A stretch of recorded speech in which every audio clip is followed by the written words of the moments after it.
Portanto, eu vou começar já aqui pela pandemia, porque eu acho que é o que o pessoal mais sofreu de mudanças foi durante a pandemia. Portanto, eu queria te perguntar a nível de recrutamento como é que foi, quais foram os maiores desafios ao transpor isso para o online. Normalmente havia uma conversa telefónica e tal, mas acabava sempre por teres que te deslocar a um local para falarem, seja um café, seja o que for. Como é que isto foi moldado para um modelo mais online, mais Teams, mais Zoom? Eu não sou a melhor entrevistada para essa tua pergunta.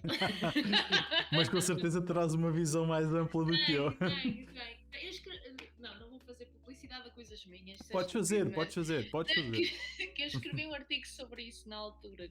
Já foi, sei lá. Escrevi um artigo para a Numbers, acho. A Numbers é o sítio onde eu trabalhei. Porque na Numbers eu já fazia o recrutamento maioritariamente online. Porquê? Porque nós tínhamos, desculpa, ainda tenho que pensar no tempo verbal que uso para a Numbers.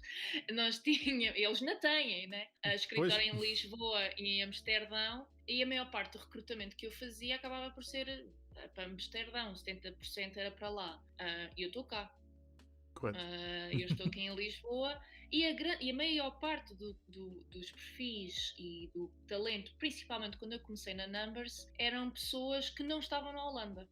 Por isso o recrutamento foi sempre maioritariamente online.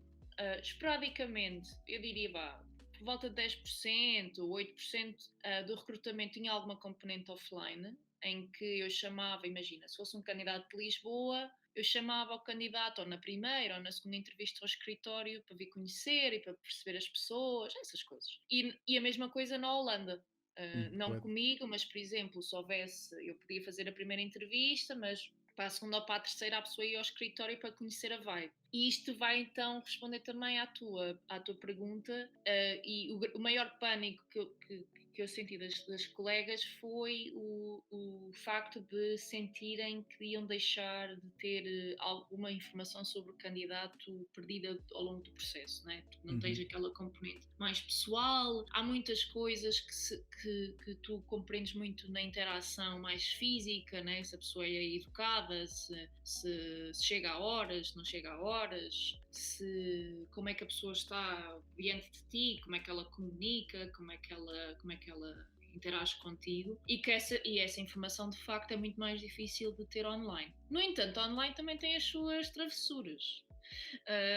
Ou seja, eu acho que online dá para ver, é diferente, mas dá para ver essas coisas. Por exemplo, o comportamento mais típico totó de candidatos com recrutamento online, não se prepararem antes da entrevista. Então, imagina, tem entrevista às 10 da manhã. Então, às 10 da manhã, a ver se está tudo a funcionar, né? E isto é recorrente.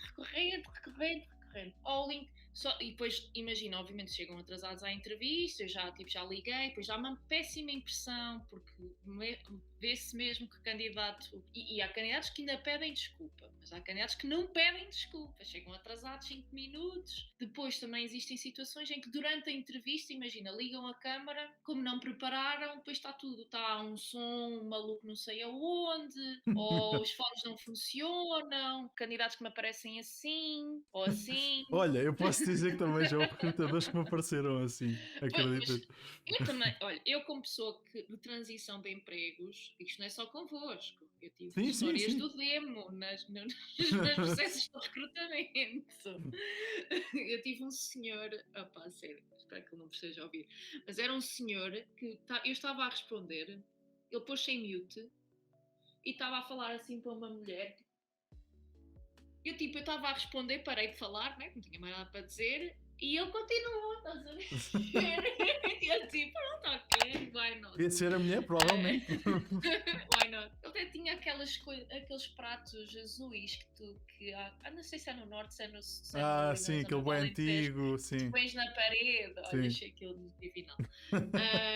Mas pronto, isto para dizer que há comportamentos que tu vês online e offline. E comportamentos assim mesmo daqueles gritantes, vê-se de maneira diferente, mas vê-se tanto no offline como no online. Depois, eu acho que para mim, como recrutadora e como candidata, eu acho que a fatia que se perde mesmo é o candidato não ter a oportunidade de perceber mais fisicamente como é que é a cultura e a vibe da empresa. Porque quando vais ao escritório, imagina, podemos imaginar aqueles escritórios todos cool e não sei quê, cheio de puffs e nhanhanhã. Exato, E sim, estou a ver. Que podes ninguém pôr, usa, assim. ninguém usa, e podes pôr esses dois, exatamente o mesmo cenário, mas tipo, tu entras lá dentro e ser completamente diferente. Tipo, num haver um silêncio descomunal, que é tipo, quase os grilos, com 100 pessoas lá dentro, e o outro, não é tipo uma maluqueira, mas tipo, né, há pessoas à volta do ecrã a discutir cenas, né? Exato.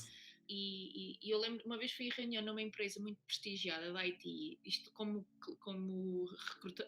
recrutadora, né? Fui visitar um cliente que era assim, ainda é uma empresa muito prestigiada e não sei o quê, não sei o que mais. Eu entrei lá e aquilo parecia que estava a haver um funeral lá dentro, uma cena, uma Não só coisa via mesmo. ninguém. Não só via nada! E tipo, montes de gente lá dentro, nada! Eram Onde é que tipo está o 3 da corpo? Hã? tarde. Hã? Mas esta gente está a fazer uma. E não é só IT, né? Tens que pensar, a IT, já sales, Sim, essas tretas todas. E há pronto. RHs, há tudo e tipo, Sim, e nós silêncio. falamos muito. Mas sabes que há